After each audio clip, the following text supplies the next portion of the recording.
নমস্কাৰ মই তৰুণ স্বাগতম জনাইছো আমাৰ ইউটিউব চেনেল জ্ঞান জ্যোতিলৈ আজি আমি পঢ়িম ডাচ অৰ্থাৎ নেদাৰল্যান্ডৰ বণিকসকলে ভাৰতবৰ্ষৰ পটভূমিত ৰচিত হৈ যোৱা বাণিজ্যিক ইতিহাসৰ সম্পৰ্কে গতিকে বলক পলম নকৰি আজিৰ ভিডিঅটো আৰম্ভ কৰো ইউৰোপৰ ভিন্ন প্ৰান্তৰৰ বণিকসকলৰ পূৰ্বৰ দেশসমূহৰ বাণিজ্যিক সফলতাত উৎসাহিত হৈ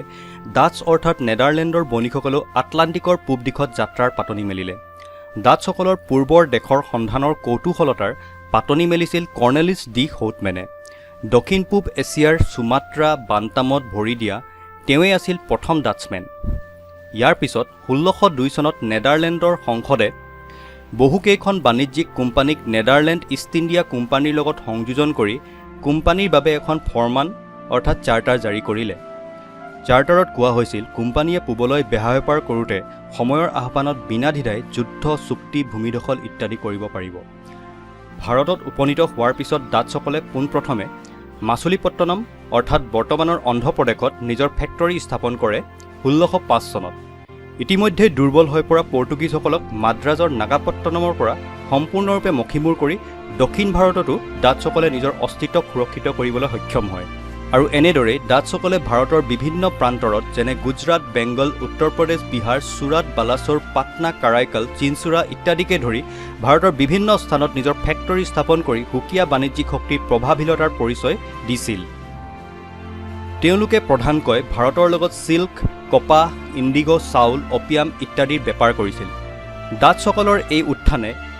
ইংৰাজী বণিকসকলৰ মূৰৰ কামোৰণিৰ সৃষ্টি কৰিছিল আৰু প্ৰায়ে তেওঁলোকৰ মাজত সংঘাতৰ সৃষ্টি হৈছিল আৰু সেই সংঘাতে চূড়ান্ত ৰূপ লৈছিল যেতিয়া ডাচসকলে ইংৰাজী আৰু জাপানীজ বণিক কেইজনমানক 1623 চনত মাৰি পেলাইছিল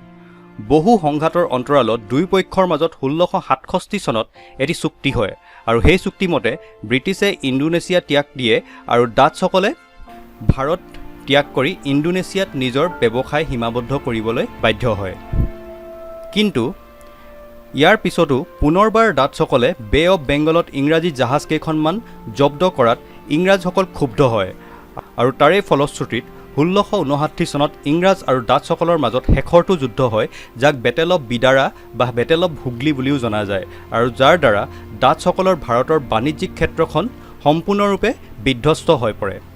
ডাচসকল সাম্ৰাজ্যবাদী নাছিল তেওঁলোকৰ মূল উদ্দেশ্য ভাৰতত বাণিজ্য কৰাহে আছিল কিন্তু ইংৰাজসকলৰ আগত তিষ্ঠিব নোৱাৰি তেওঁলোকে ইণ্ডোনেছিয়াতে নিজৰ মছলা আৰু জালুকৰ ব্যৱসায় সীমাবদ্ধ কৰিবলৈ বাধ্য হয় ডাচসকলৰ ইতিহাসৰ সম্পৰ্কে ইমানেই এতিয়া বলক ডাচসকলৰ বিষয়ে আজি যিখিনি কথা ডিসকাস কৰা হ'ল সেইখিনিৰ ওপৰত ভিত্তি কৰি কিছুমান ইম্পৰ্টেন্ট কুৱেশ্যনছো ডিসকাস কৰি লওঁ প্ৰথম প্ৰশ্নটো হ'ল who was the first Dutchmen to reach in Sumatra and Bantam Sumatra আৰু বান্টামত উপস্থিত হোৱা প্ৰথম ডাচমেনজন কোন আছিলে তেওঁ আছিলে কৰ্নেলিছ ডি হৌটমেন উপস্থিত হৈছিলে 1596ত next question Dutch East India Company was form in which year উত্তৰটো হ'ল 1602 চনত 1602 next question the first Dutch factory was establish in which place of India ইণ্ডিয়াৰ ক'ত প্ৰথম ডাচ ফেক্টৰীটো স্থাপিত কৰা হৈছিলে উত্তৰটো হ'ল মাছুলিপট্টনম বৰ্তমান অন্ধ্ৰপ্ৰদেশ 1605 চনত প্ৰথম ডাচ ফেক্টৰীটো স্থাপিত কৰা হৈছিলে মাছুলিপট্টনমত ঠিক আছে next question which place was the centre of Dutch power in the south of India উত্তৰটো হ'ল নাগপট্টনম নাগপট্টনম নিয়াৰ মাদ্ৰাছ ঠিক আছে next question Dutch carries indigo from which place of India উত্তৰটো হ'ল Yamuna valley and central India ঠিক আছে next question Dutch carries textile and silk from which place of India উত্তৰটো হ'ল ফ্ৰম বেংগল গুজৰাট আৰু কৰমণ্ডল বেংগল গুজৰাট এণ্ড কৰমণ্ডল ঠিক আছে next question Dutch carries rice and opium from which place উত্তৰটো হ'ল গংগা ভেলীৰ পৰা ৰাইচ এণ্ড অপিয়াম তেওঁলোকে কেৰি কৰিছিলে next question battle of Bidara took place between the which two forces উত্তৰটো হ'ল ইংলিছ আৰু ডাচ কেতিয়া হৈছিলে 1759 ঠিক আছে English and Dutch okay very important question next question Dutch left India and confine to which place for the trade of pepper and spices উত্তৰটো হ'ল ইণ্ডোনেছিয়াত তেওঁলোকে শেষত নিজৰ ব্যৱসায় সীমাবদ্ধ কৰিবলৈ বাধ্য হৈছিলে আৰু তাত তেওঁলোকে